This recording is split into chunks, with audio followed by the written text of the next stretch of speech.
Axios is reporting. I want to bring in New Jersey Congressman Jeff Van Drew. He's a member of House Judiciary. Congressman, good morning. And what's going on right now? I mean, is there some movement to go after, to punish Speaker Johnson over this?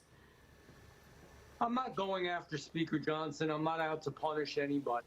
He's been dealt a bad hand, there's no question. However, I do know that we need to make real structural change in the way that we're going about budgets. Individual appropriations bills need to be done. We need to ensure that we make some cuts in areas that are completely frivolous and sometimes actually destructive. And I could go through a list with you. I won't do it. The American people know intuitively that we're wasting billions upon billions of dollars in our government. And so we do need change. I didn't vote for it. I can't vote for just another CR that does the same Pelosi budget over and over and over again. We need to change the way we budget in the United States of America. We're just hurtling towards destruction. At the same time, I want people to know, because sometimes they say, gee, it doesn't matter if Republicans are in or Democrats are in.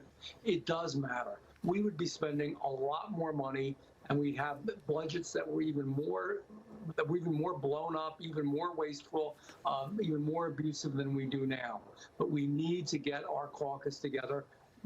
Actually, Jim Jordan's idea, the idea that I believe in and I've been proposing as well, at least a 1% cut, go in the opposite direction in our appropriations, individual appropriations bills, not just one large bill, no more CRs, try to change the way we do business in Washington, D.C. Right.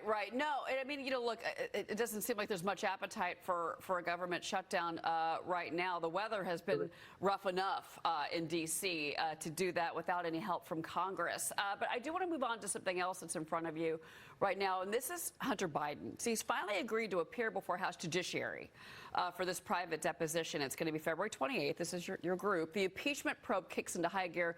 There's several interviews that are planned the month. Biden's Hollywood lawyer, and people call him the sugar brother, Kevin Morris, appeared for a transcribed interview before House Oversight yesterday. We're hearing that Morris admitted that he paid Hunter's tax bill, that he met him at a Biden campaign event in 2019. He loaned Hunter at least $5 million.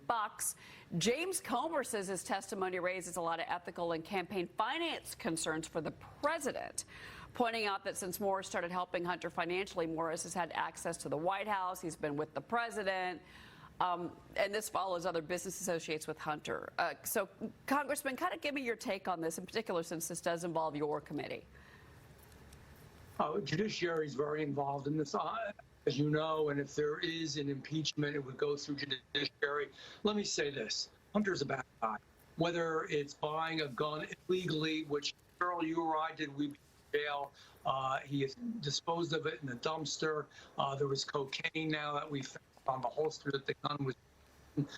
We know that he expects special treatment and was dealing with foreigners, actually powerful foreign interests that want this special treatment from the United States of America. That's where his dad comes in. The deal here isn't that Hunter's a bad guy. We know that. It's a special treatment that he was receiving from the Department of Justice. It's the fact that his father was in the conversations with his businesses and originally lied and said that he wasn't. It's the fact that they have shell corporations. It's the fact that there is so much that ties what our foreign policy and our domestic policy is to Hunter Biden and his father. And basically, we're selling the United States of America. That's what we have to know. Yeah. It doesn't matter that he's a bad guy, but it does matter that his dad did bad things in order to help him to the American people. So we're going to continue on. And by the way, this is a man of privilege, Hunter Biden. He thought he wasn't going to have to appear. He thought he would just laugh in the face of the American people. Thank God we're moving forward with this. And he knows that we are real about wanting the information. Well, but you know what? The question mark obviously is he going to take the fifth? And we don't know yet, but that's kind of being asked already. I want to bring in Joe Pinion. He's on set with me here in New York. Joe, go ahead. Congressman, obviously you talk about kind of the business of usual down in D.C.